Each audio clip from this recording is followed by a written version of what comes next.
Hello, everyone, and welcome back to another MAT 142 concept session. Today, we're going to be talking about how to shade in the complement of certain sets onto a Venn diagram. My name is Nick, and I work with the ASU Tutoring Center, so let's go ahead and get started. Now, when talking just kind of generally about what a complement of a set is, really just think of the opposite, right? So say if we have A complement, or sorry, B complement, right? What we're going to do to the Venn diagram is shade everywhere where it's not B. Okay, so that means the universal set on the outside, right, would be shaded. And then also only C, right? So we would only shade this part here because this is B, right? But also this is B as well, right? Because this is the overlap between B and C. So there's some of B and then there's also some of C in here. So this is still considered partially B. So you wouldn't shade this, but you'd shade everything else, right? So when we're looking now at like actual unions and such, like what we have here, we kind of need to think and almost split it up into two parts, right? Because when we think of union, we should think of like combining, right?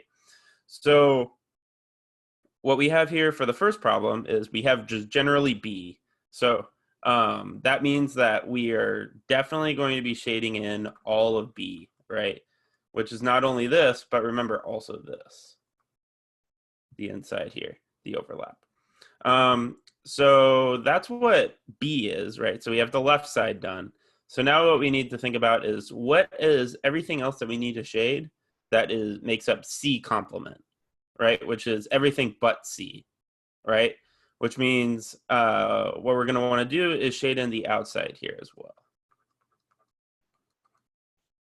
Because this is technically considered not C, right? As what we saw when we did the example for B complement. The reason why you still have this overlap shaded, though, is because it's still technically a part of B, right? Which is what we're told to include, right, on the left side over here. So that's what the first problem is going to look like here. It's going to be everything but just exclusively C.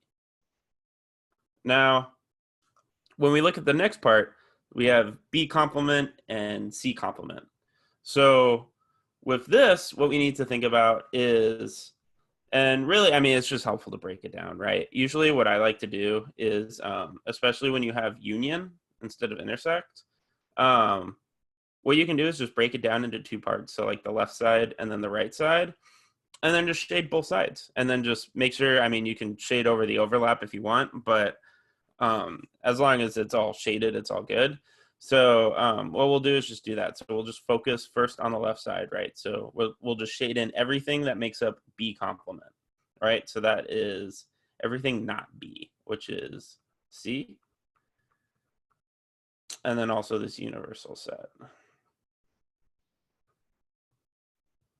Okay, so now what we need to do is look at the right side, right? So now let's look at C complement. So now we're going to shade in everything that's not C. So we already have the universal set shaded in, right? And really all we need to do left is shade in the side of B. So if you look at it now, B complement union C complement, it has everything shaded but the actual overlap. Cool. So hopefully that was able to clear some things up for you with complements. Again, whenever you see complements, just think of the opposite, right? That's the name of the game for this. But if you have any other questions or just are looking for any other academic support, definitely check out the website on your screen. That's going to take you to our tutor search function where you can search for any service that we offer for ASU students, or also if you're just looking for help with a tutor, you can also put in a class onto that website and it'll spit out the schedules of all of the tutors that can tutor that course.